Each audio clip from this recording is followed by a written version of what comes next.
Hello class, my name is Remalin Esperanza and I'm going to discuss about the affective learning competencies.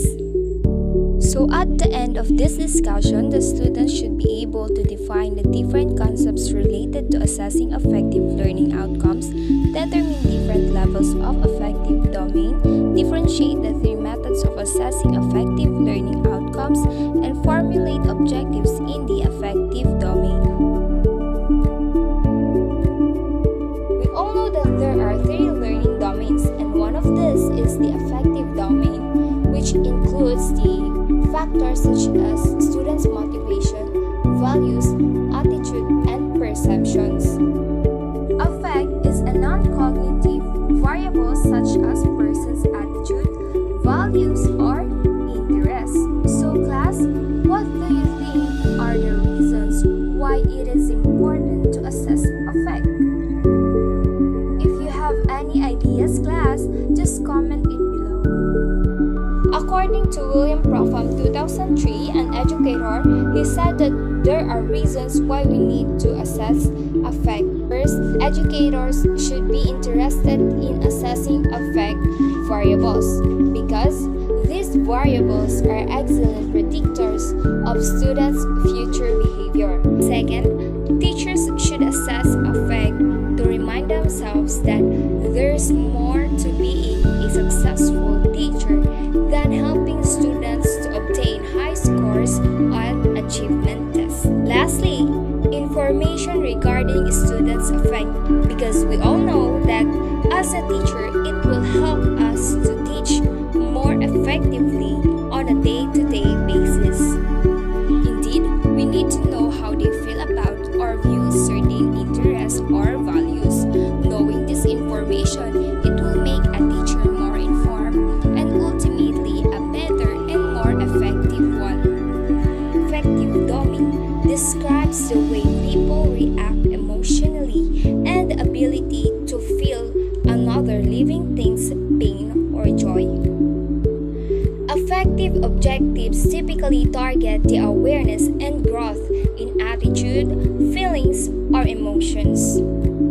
So now let us tackle about the importance of affective targets. The first one is students are more proficient in problem solving if they really enjoy what they do, because if they will not enjoy what they are doing, they will feel boring, or the worst, they will not easily inculcate it at their mind the lesson or the topic that is given to them. Second, a more positive environment fosters good student engagement and learning than in a classroom with negative climate.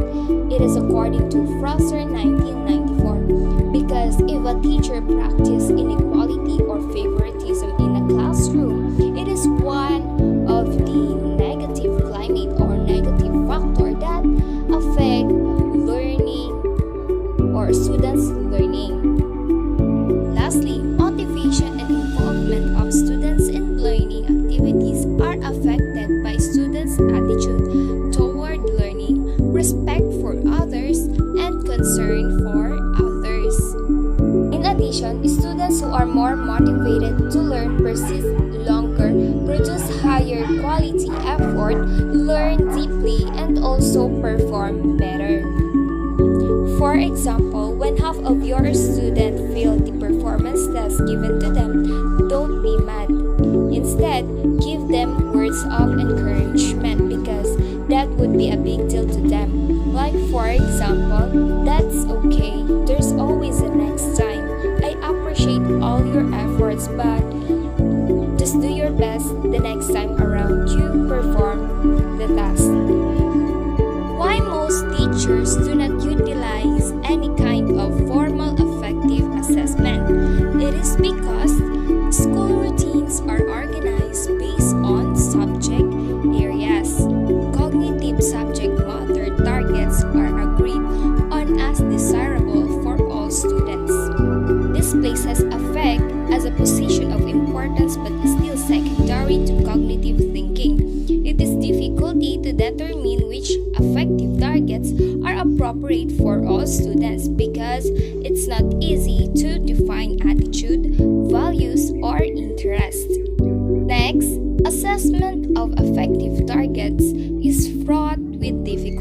This is according to Macmillan 2007. Many potential sources of error in measuring affective traits often result in low reliability. Motivation is of primary concern. Students need to take such assessment in order to provide accurate results, but still restrain from giving honest answer if the response are not treated with confidentiality. It would be easier to fake responses on self-reports instruments if the results are to be used for grading and some purposes. So there are positive affective traits and skills that are essential for effective learning. Being an involved and productive member of the society, preparing for occupational and vocational satisfaction and productivity, for example, work habit, willingness to learn interpersonal skills. The next one is that maximizing the motivation to learn at present and in the future. And lastly, preventing students from dropping schools. Let us move on to affective traits and learning targets. The word affective refers to the variety of traits and dispositions that are different from knowledge, reasoning, and skills. This is according to Hahn 1995. Technically, this term means the emotions or feelings that one has toward someone or something. Nevertheless, attitude, values, self-concept, citizenship, and other traits are usually considered to be non-cognitive, include more than feelings or emotions. So, there are different affective traits. It includes the attitudes, interests, values, opinions, preferences, motivation, academic self-concept, self-esteem, locus of control, emotional development, altruism, moral development, classroom development. Attitude. It is the predisposition to respond unfavorably or favorably to specified situation, object, concepts, or person. Next, the interest. The personal preference for a certain kind of activities or a personal preference of a certain kind of activities. The third one is the values. It means that it is the importance, worth, or usefulness of modes or conduct and end states of existence. So next is the opinion. It is the belief about a specific occurrences or situation. Next is the preferences. It is the desire to select one object to another or over another. Next is the motivation. The desire or willingness of a person to be engaged in behavior, including intensity of environment. Academic self-concept. It is the self-perception of competence in learning and in school. Self-esteem. Attitude toward oneself. It includes the degree of self-respect, worthiness, or desirability of self-concept. Locus of control.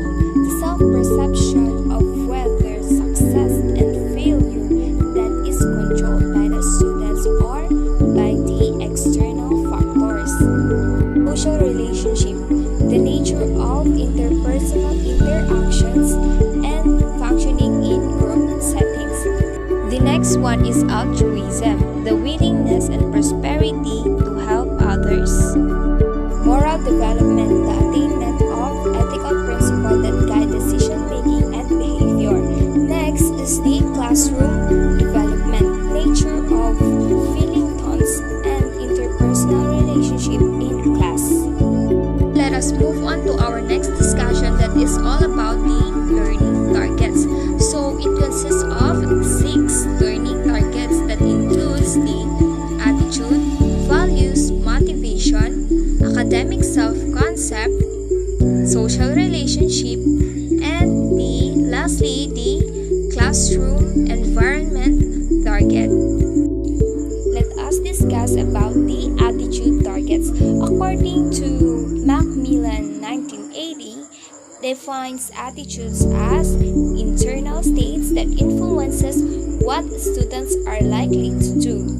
The internal state can in some degree determine positive or negative or favorable or unfavorable reaction toward an object, person or group of objects, general environment or group of persons. Remember that in learning institution, attitude is contingent on subject, teachers, students' homeworks, or other persons. A positive attitude toward learning math, science, English, assignments, teachers, and classroom rules or policies. Negative attitude toward cheating, drug abuse, cutting, dropping, and bullying. There are three components of attitudes or what we call contributing factors. These are the affective components, behavioral components, and cognitive development components. So what is affective components? It consists of emotions or feelings associated to an object or a person. Cognitive development is an evaluative belief, like for example, thinking of something that you are maybe useful or worthless. Lastly is the behavioral component. It is when you respond in a positive way. So now let us also discuss about the value targets. End states of existence refers to a condition, an aspect of oneself and the world that a person wants, such as freedom, safe life, wisdom, and social acceptance. While mode of conduct, it refers or manifested in what a person believes is appropriate and needed in everyday existence, such as being honest, cheerful, industrious, loving, responsible, and other more. Take a look at the table. Honesty as a value. Sample value target. Students should learn to value honesty in their dealing with others. While in integrity, the sample value target is students should firmly observe their own code of values. While in justice, students should support the view that all citizens should be the recipients of equal justice from government law enforcement agencies.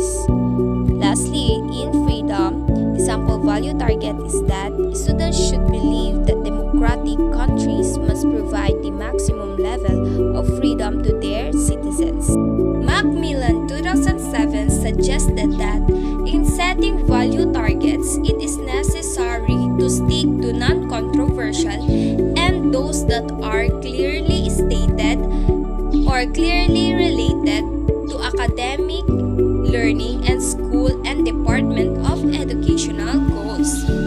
Example of non-controversial values are kindness, generosity, perseverance, loyalty, respect, courage, compassion, and other more. Remember that it is better to assess a few important traits than to assess many traits casually. To give us more information about effective learning competencies, let us listen to the report